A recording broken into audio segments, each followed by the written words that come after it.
来自于好，这个这拳，这一下一哇！出来，已经击打了，加油了，肯定能行，结束了，这个裁判会终止。他是中国大级别的希望，拳腿衔接连贯，发力顺畅有度，总能够在转瞬即逝的战局中给对手一记猝不及防的绝杀，这也使他成为擂台上最具效率的杀手。就连散打王刘海龙都对他赞叹不已。尽管我们很不想承认，但这却是一个无法否认的事实。在世界搏击丛林中，大级别战力领域向来都是欧美重炮手的舞台，中国却很少有拿得出手的选手。而一位山东小伙的出现，却让我们看到了中国100公斤加的新希望。他就是来自中国山东的修鹏程。修鹏程，山东烟台人，12岁开始学习武术，13岁的他进入烟台市体校进修，后成为山东散打队的精英队员。2012年一鸣惊人，拿下山东省武术散打冠军赛金牌。2015年全国武术散打锦标赛，他以排山倒海之势连克各路强手，如愿问鼎冠军宝座，获得男子100公斤以上级别的冠军。由于经常在体制内打比赛，很少接触商业性职业拳赛，所以曝光量不高，很多拳迷朋友们都不了解他。长按点赞3秒支持一下，今天就跟着我一起来了解一下吧。2015年10月31日，昆仑决常德站，修鹏程上演昆仑决首秀，对阵来自美国的 WBC 拳王史蒂文·班克。别看史蒂文·班克身形憨态可掬，实则他是美国重量级的顶尖战将。班克曾凭借精湛的拳法点数大胜俄罗斯牛仔阿纳托利，这细腻的拳法功底与他那庞大的吨位形成极大的反差，而且他还是多期作战泰拳、综合格斗、拳击等领域他都有涉足。在自由搏击领域同样取得了骄人的成绩，手握超过90%的击倒率，其实力不可谓不强悍。初次出道就碰上如此强悍的对手，修鹏程又会有什么样的表现呢？一起来看看精彩的比赛吧。是来自美国的史蒂文·班克，比赛马上开始。我们现场解说从头审判，我是国际节奏主持人，我是冠军曹鹏。哎，双方一上来啊，修鹏程倒是想先发制人，一系列的先下手为下才行，因为对方的这个战绩显赫，体重要比修鹏程重20公斤以上。这个修鹏程的这个身材看起来很不错，是的，大重量级的肌肉线条这么好。修鹏程是一名重炮型的。比赛铃声敲响，修鹏程初生牛犊不怕虎，面对身经百战的美国重量级拳王，他率先发起了拳法攻势，丝毫不畏惧史蒂文·班克的威名，整个人的状态也显得十分放松，根本不像是初登职业擂台的新手。修鹏程虽然是重量级选手，但灵活程度不亚于小级别选手，连续步伐的移动，刁钻的外加拳法压制，史蒂文·班克被打得连连后撤，直接从中场退到了围绳边，心里也是有苦说不出啊。他没想到眼前这个中国小伙子拳法竟是如此的犀利，面对修鹏程凌厉的拳法攻势，班克慢慢调整自己的状态，组织拳法进行反击，但其击打力度和准确性完全比不上初登擂台的修鹏程，再次被压制在围绳边，十分狼狈。裁判见两人没有进一步的动作，过来分开两人恢复战力。要用自己的节奏打。对，除了你拳法之外，还要用你的腿法。对，你就用你的高鞭腿上头动作。比赛继续进行，尽管修鹏程的拳头不断的落在美国人的身上，似乎没有给他造成致命伤害。美国人凭借自己皮糙肉厚的优势，开启了自己的反攻模式，但修鹏程也不会让对手如愿，依靠自己灵活的步伐控制距离，不给美国人进攻的机会。修鹏程接连2记后手重拳，打得美国人后退5米多，由此可见重量级拳手的杀伤力了。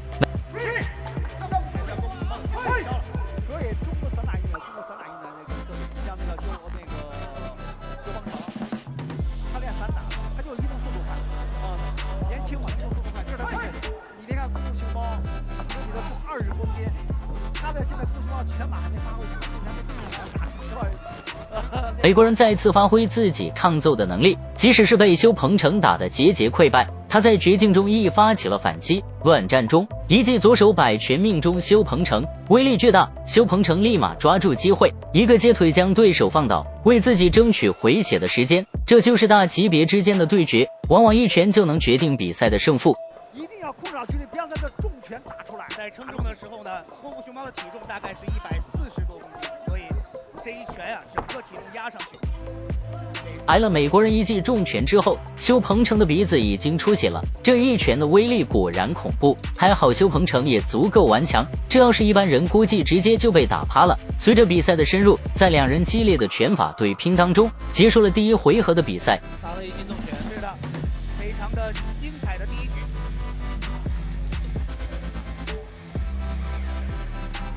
修鹏程呢要打得更准一些。他出拳怪多，但是有效的击打终于到不高。是的，而且经验非常丰富的史蒂芬·麦克呢，从慢镜头可以看到，他面对于修鹏程的这种一连串的重拳，表情显得还是非常淡定。快的这种节奏能够持续3个回合的话呢，那这胜率也是非常大的。对，看看第二回合了。第二回，我想这个比赛来到第二回合，挨了班克一拳的修鹏程，其状态明显受到了很大的影响，拳法的准确性也有所下降，一记后手重拳落空，自己却因为失去重心摔倒在地上。而美国人凭借自己护甲后的优势，开始对修鹏程步步紧逼，不断挤压修鹏程的活动空间。接连使出了这种面对于对手出拳的时候的勾腿，这种经常把对手勾倒。对，但今天好像他的这个腿法退无可退的修鹏程也被逼急了，用拳法开始了反击，将班克挤在围绳边狂揍，并且以一顿凌厉的重拳将美国人打跪读秒。掌堵了，谁能想到他能站起来吗？谁也没有想到，谁也没有想到，功夫熊猫竟然被修鹏程重击被抢夺。强度班会至少会扣到2分。修鹏程怎么样接着？打出优势的修鹏程乘胜追击，将美国人堵在绳脚狂揍。在打出了近20多拳后，美国人在站立状态被打晕，裁判见状赶紧终止了比赛。一战成名，修鹏程一战成名在昆仑决，对方重，他比重20多公斤的。这场比赛修鹏程的胜利，让我的脑海中马上浮现了一系列修鹏程和昆仑决的重量级的一系列明星的对决。东欧巨炮安德雷，还有坏小子罗曼等等一系列对决，相信修鹏程面对于内线的高手也会有出色的发挥。可以说修鹏程一战成名。我们有机会在大级别看到中国选手了。是啊，你想，功夫熊猫获得 WB 修鹏程以 KO 的方式拿下职业生涯首胜，也让拳迷们见识到了这位山东小将的发展潜力。2016年1月9日，昆仑决上海站，修鹏程再次出征，此次他的对手来自美国的重炮手维吉尔·泽维克。维吉尔出生在美国的一个保留区，属于印第安人后裔，身高188公分，体重205磅，先后参战 CIF、NSC、KSW、Strikeforce、Bellator 等美洲各大赛事，是美国著名格斗赛事 Bellator 的主力成员，以出色的力量和娴熟的地面缠斗功底闻名全台。在自由搏击领域，他经常缔造一击毙命的惊悚绝杀，是一位实力同样强悍的美国顶尖战将。修鹏程又该如何应对呢？长按点赞3秒支持一下，我们一起来看看这场精彩的对决吧。比赛现在开始。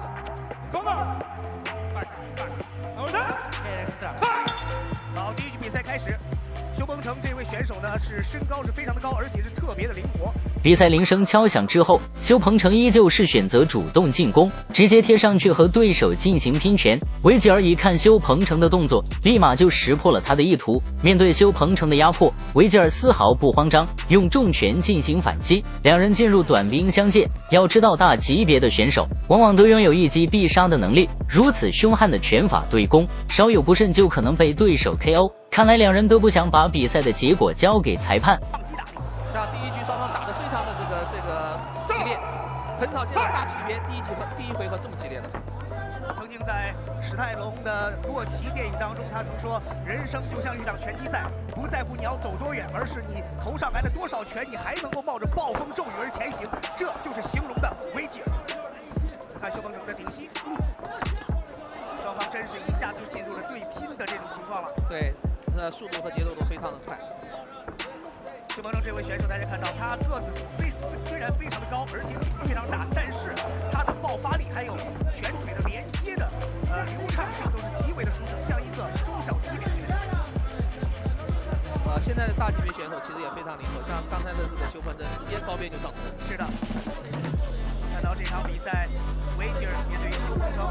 随着比赛的深入，面对修鹏程的重拳重腿，维吉尔开始吃不消了。于是他通过步伐移动来拉开两人间的距离，以此给自己争取到喘息的机会，在移动中寻找战机。但修鹏程显然不会给对手机会，严密的防守，犀利的重拳，是大力沉的扫腿，压迫的美国人节节溃败。就在此时，修鹏程抓住美国人防守的漏洞，将其堵在绳脚疯狂输出。美国人也是皮糙肉厚，硬生生顶过了这一波凶狠的攻势。进攻顶住的压力再次反击。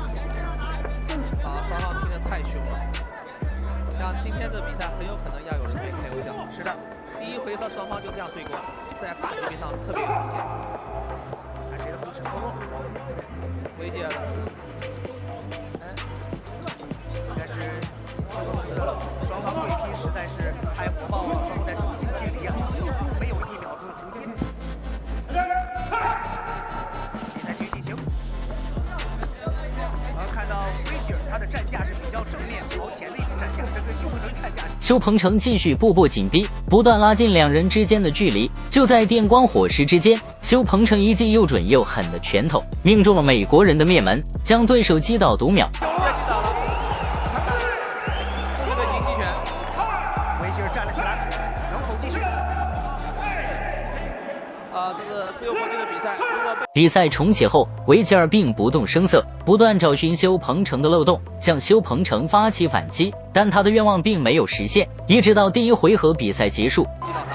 是的，双方还是在一个中间距对，离，非常危险的这个，对，连续的重拳以及重腿。这个临场击打能力非常强。是的，我们刚才那个重击非常的重，特别的重，而且呢是结结实实是打到了维吉尔的腮帮。再看一下比赛的慢镜头回放，因为修鹏程和维吉尔两位选手呢都是不畏惧和对方对拼，这个反边拳、反手边拳，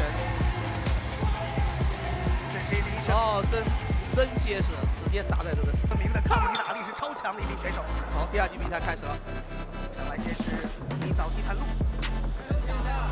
维吉尔会不会受到上一局比赛这种影响，继续这么顽强进攻呢？是的，因为维吉尔大家看到，他和修鹏程非常相似，在哪都在这儿寻找。比赛来到第二回合，修鹏程气势如虹，继续发力，并且以一记高扫击中对手。美国人确实足够顽强，在不利的局面下，依旧找寻机会试图反击。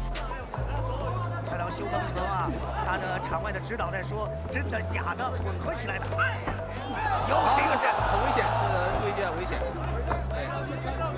维吉尔身体流的是印第安勇士的血，他是来自于美国，可以说是印第安保留区的一位真正的印第安战士。对，但他现在面对是中国最出色的大级别选手。是的，这场比赛看到双方又是反面拳，差一点。修鹏程的态势不进，稍微奏效。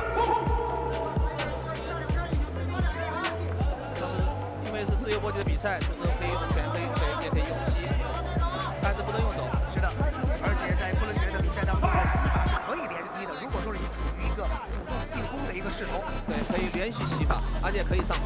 是的，昆仑决的比赛规则是一直也比较激烈的对抗。是的，也比较凶险，然后很多这种著名的运动员也在这里被 KO 掉。是的，这场比赛作为上海全民运动的开山之战，这是已经让全场的观众大饱眼福。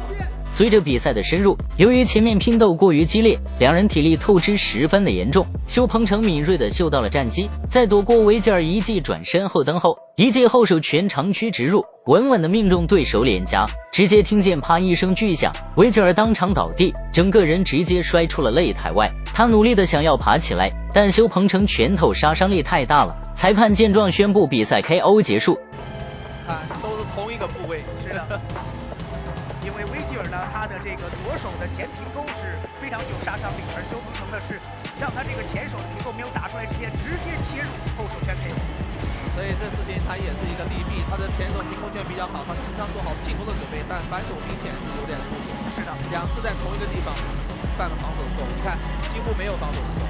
而且修鹏程又是用一场摧枯拉朽、震撼淋漓的胜利延续了自己的战绩。相信给修鹏程一些时间，他必然能够在职业擂台大放异彩，成为中国重量级的中流砥柱。大家喜不喜欢修鹏程这位选手呢？欢迎在评论区留言哦。喜欢格斗的朋友给个3连再走呗。